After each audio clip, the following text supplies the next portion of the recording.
Welcome to Divine Timing Meditations. This is a verse from the Tao Te Ching. Please refer to the description box below to learn more about the Tao Te Ching and how to incorporate it into your daily life. The relaxing music here will continue for a few minutes after the verse is read aloud. Please use this time to contemplate the verse's meaning and what it means to you. Feel free to share your experience with us in the comments below. And while you're here, please subscribe to our channel to get notified about all of our self-discovery content. Now let's begin.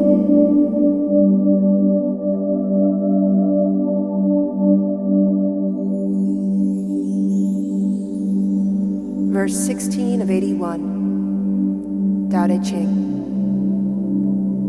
Touch ultimate emptiness, hold steady and still. All things work together. I have watched them reverting, and have seen how they flourish and return again, each to his roots.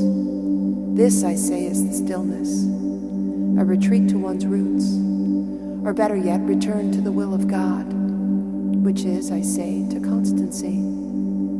The knowledge of constancy I call enlightenment, and say that not to know it is blindness that works evil.